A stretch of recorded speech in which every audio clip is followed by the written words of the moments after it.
Hello friends, तो आइए biology के कुछ इंपॉर्टेंट क्वेश्चन करते हैं। फर्स्ट क्वेश्चन है, डीएनए में पाए जाने वाले पिरिमिडीन क्षार कौन से हैं? डीएनए में पाए जाने वाले पिरिमिडीन क्षार थाइमिन और साइटोसिन है। क्या है? थाइमिन और साइटोसिन। डीएनए में पाए जाने वाले पिरिमिडीन क्षार थाइमिन और साइटोसिन है। कोशिका में डीएनए का पैकेजिंग ग्रुप क्या कहलाता है? कोशिका में डीएनए का पैकेजिंग ग्रुप क्रोमेटिन कहलाता है। क्या कहलाता है? क्रोमेटिन।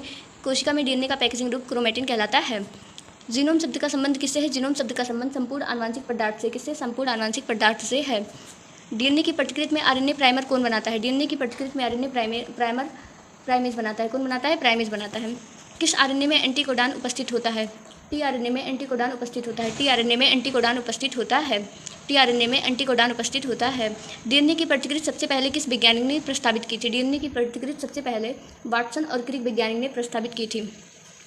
न्यूक्लियोसोम का मुख्य घटक क्या है? न्यूक्लियोसोम का मुख्य घटक डीएनए और हिस्टोन प्रोटीन है। क्या है? डीएनए और हिस्टोन प्रोटीन।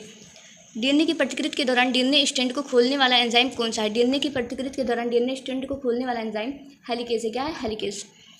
आनुवंशिक कूट की प्रकृति कैसी होती है? आनुवंशिक कूट की प्रकृति सार्वभौमिक होती है। कैसी होती है? सार्वभौमिक होती है। एक अमीनो अम्ल के लिए कितने कोडान हो सकते हैं? एक अमीनो अम्ल के लिए एक या अधिक कोडान हो सकते हैं। एक अमीनो अम्ल के लिए एक या अधिक कोडान हो सकते हैं। डीएनए में कुल कितने हाइड्रोजन बंध एडेनिन और थाइमिन के बीच बनते हैं? 2 हाइड्रोजन बंध। डीएनए में कुल 2 हाइड्रोजन बंध एडेनिन और थाइमिन के बीच बनते हैं। ग्वानिन और साइटोसिन के बीच कितने हाइड्रोजन बंध बनते हैं? 3। ग्वानिन और साइटोसिन के बीच 3 हाइड्रोजन बंध बनते हैं। कोशिका में आनुवंशिक नियंत्रण का केंद्र कौन सा है? कोशिका में आनुवंशिक नियंत्रण का केंद्र नाभिक है। नाभिक है। कौन है? नाभिक। डीएनए प्रतिकृति में बनने वाली आगामी श्रृंखला क्या कहलाती है? लीडिंग स्ट्रैंड कहलाती है। क्या कहलाती है? Leading strand. डीएनए प्रतिकृति में बनने वाली आगामी श्रृंखला लीडिंग स्ट्रैंड कहलाती है। आरएनए में पाए जाने वाले क्षारों की संख्या कितनी होती है? आरएनए में पाए जाने वाले क्षारों की संख्या 4 होती है। कितनी होती है? 4। कौन सा वैज्ञानिक आनुवंशिकी का जनक कहलाता है? मेंडल आनुवंशिकी का जनक कहलाता है।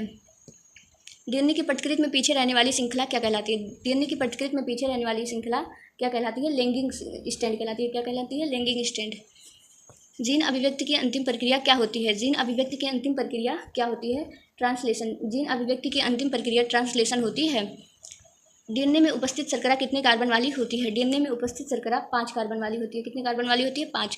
डीएनए में उपस्थित शर्करा 5 कार्बन वाली होती है।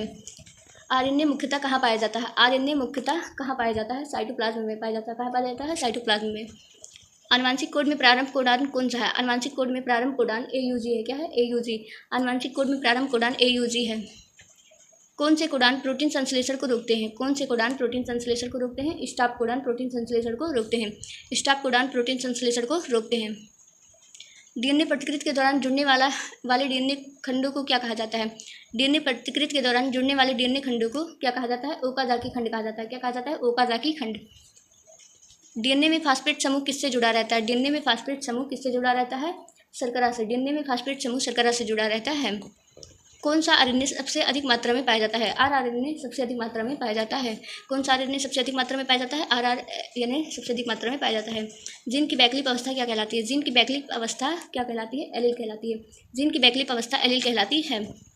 आनुवंशिक परिवर्तन की अस्थायी प्रक्रिया क्या कहलाती है? आनुवंशिक परिवर्तन की अस्थायी प्रक्रिया क्या कहलाती है? उत्परिवर्तन कहलाती है। आनुवंशिक परिवर्तन की अस्थायी प्रक्रिया उत्परिवर्तन कहलाती है। डीएनए की संरचना में पायदान किससे बनते हैं? डीएनए की संरचना में पायदान किससे बनते हैं? शर्करा और फास्फेट से बनते हैं। डीएनए की संरचना में पायदान शर्करा और फास्फेट से बनते हैं। किस आरएनए को संदेशवाहक आरएनए कहा जाता है? यम आरएनए को संदेशवाहक आरएनए कहा जाता है। किस आरएनए को संदेशवाहक आरएनए कहा जाता है? यम आरएनए को संदेशवाहक आरएनए कहा जाता है। आनुवंशिक सूचना डीएनए से आरएनए में हस्तांतरित होने की प्रक्रिया क्या कहलाती है? आनुवंशिक सूचना डीएनए से आरएनए में हस्तांतरित होने की प्रक्रिया क्या कहलाती है? ट्रांसक्रिप्शन कहलाती है। क्या कहलाती है? ट्रांसक्रिप्शन। आनुवंशिक सूचना डीएनए से आरएनए में हस्तांतरित होने की प्रक्रिया ट्रांसक्रिप्शन कहलाती है। Thanks for watching. ऐसे ही वीडियो के लिए चैनल को सब्सक्राइब करें। वीडियो कैसा लगे कमेंट में जरूर बताएं और वीडियो को लाइक करना ना भूलें। Thank you.